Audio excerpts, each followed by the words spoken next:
Bonjour à tous, aujourd'hui on se retrouve pour analyser le battle de Eric Ortiz contre Daniel Ristoff, deux légendes qui ont été double champions du monde de Street Workout et ils se sont affrontés en huitième de finale de la SWEB. Donc prenez votre boisson, mettez-vous bien et c'est parti pour analyser ce battle incroyable. Et c'est Eric Ortiz qui va commencer avec son power move insane, la one arm planche en suppi sur la barre, forcément suppi. Et il a hold, elle est hold, il y a les 3 secondes, c'est nickel. Le alley-oop, le shrimp flip qui passe juste et le 5-4. Ok, c'est pas mal du tout. Ça fait un bon enchaînement et un petit ganger. Il a pas trop perdu au niveau, c'est stylé à voir. La white suppi, il y a les 2 secondes et il y a la presse un peu bas de forme, mais ça passe. Et la full suppi, il y a les 2 secondes aussi. Je crois bien que c'est 2 secondes dans cette compétition pour hold les figures. Enfin, en tout cas, je vais partir de ce principe. Et le Hefesto. Et il repasse en full suppi. Les 2 secondes, encore une fois. C'est validé. C'est clean. Ok, donc pour analyser du coup le premier passage de Rick Ortiz, j'ai bien aimé son passage dans le sens où il a maîtrisé toutes les figures qu'il a faites. Elles sont toutes validées. Les freestyles, il n'a pas fail. Juste la forme, je pense, qui pourrait être améliorée. Je sais pas s'ils vont en tenir compte, les juges. Mais en fait, il a gardé sa forme d'il y a quelques années quand il faisait ses compétitions. Or, la forme est un critère qui a énormément pris de l'importance au fil des compétitions. Donc, ça peut peut-être influencer négativement sur son passage. Mais j'ai quand même trouvé qu'il a fait un super bon passage pour tout ce temps sans compétition. Donc, à voir ce que Daniel Ristoff va faire. Double 3-6, Ganger. Ça commence bien avec 3 moves enchaînés.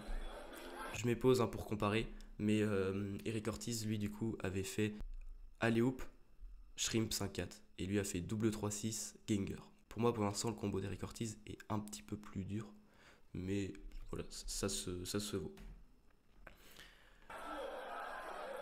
Une one arm planche avec la main assistée, du coup c'est moins dur que Eric Ortiz, mais c'est quand même stylé. Ok, le frisbee et la full en prona. Donc je recompare encore une fois, ce qu'il faut comparer, mais la one arm planche assistée, forcément, c'est beaucoup plus simple que la one arm planche qu'a fait Eric Ortiz. Après, il a fait un frisbee là où Eric Ortiz a fait un ganger. Donc franchement, les deux moves, selon moi, se valent à peu près. Je sais pas si le frisbee, je sais toujours pas si c'est un power move, mais, euh, mais je pense que ça se voit à peu près. Ça se ressemble quand même comme move. Pour moi, il n'y en a pas un qui est forcément plus dur que l'autre, ça dépend juste lequel tu travailles. Mais par contre, après, il va faire ses petites transitions autour de la barre, ce que Eric Ortiz n'avait pas fait. Il a fait du coup une wide full en prona press. Eric Ortiz avait fait une wide suppi press. C'est légèrement plus dur, mais ça va. Et ok, et il hold la suppi en full, et avec sa transition. Là où Eric Ortiz avait aussi hold une full en suppi. Franchement, ce premier passage et un Hefesto.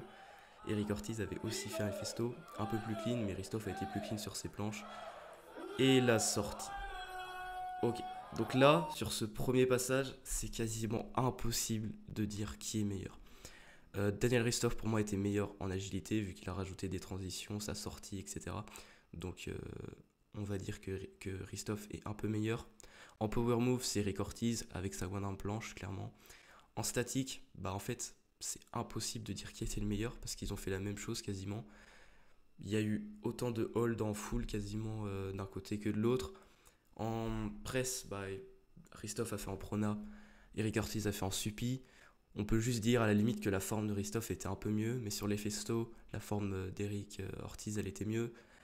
Donc en power dynamique et en statique, je ne saurais absolument pas dire qui gagne, c'est ultra serré. Donc on va voir au deuxième passage.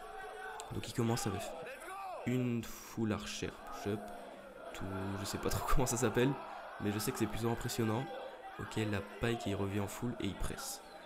C'est pas mal, c'est assez dur à faire en planche. Et la one en planche qui n'est pas hold, ça c'est dommage. Le front touch, il y a les 2 secondes. Le front lever, il y a tout juste 2 secondes. Full suppi, pareil, tout juste 2 secondes, c'est dommage. Parce que son premier combo était pas mal, mais la fin il est un peu pas trop hold.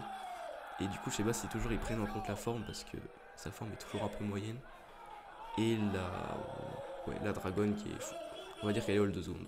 Et le showman qui veut mettre de l'ambiance au public.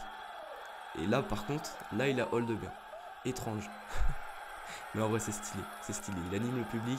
C'est dommage qu'il n'y ait pas de points en plus pour ça parce que ça rend le spectacle plus beau. Mais bref, ok, donc je vais mettre pause. Le deuxième passage du coup pardon de Eric Ortiz, son premier combo planche tout press, il est bien, j'ai trouvé. Il fait des moves un peu originels on va dire. Donc stylé. Dommage qu'il ait pas hold la one en planche. Le front touch il était hold. Après le front il était tout juste hold et les moves à la fin ils étaient moyennement hold. Donc si Ristoff fait un combo tout le long, je pense qu'il gagne largement. Donc on va voir ce qu'il fait. Donc, ok, le L-sit reverse planche.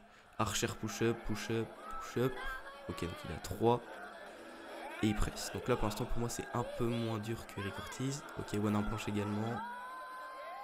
Tout juste all. Et par contre, ça c'est stylé de ouf. La X en straddle. Prise un peu stylée. Ok, et le SAT. Ok, il y a les 2 secondes. La pull-up en touch.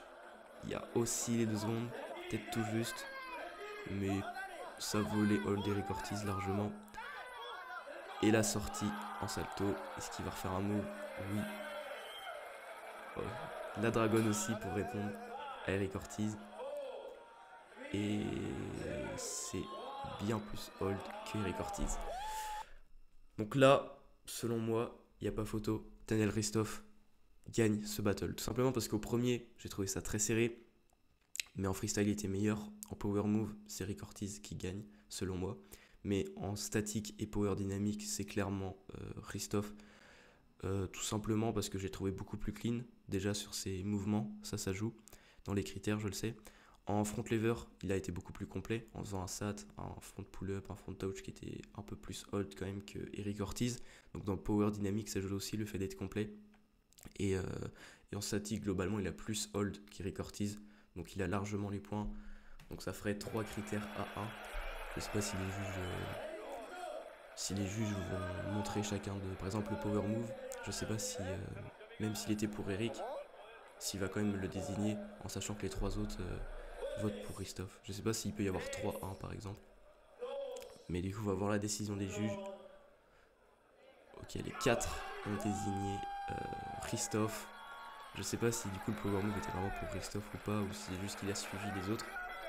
Mais en tout cas, bien joué à Ristoff, c'était incroyable. C'était un battle, en vrai j'ai trouvé ultra serré. Donc je tiens quand même à féliciter Eric Ortiz parce que ça fait des années qu'il n'a pas fait de compétition. Et là il revient avec un niveau mondial.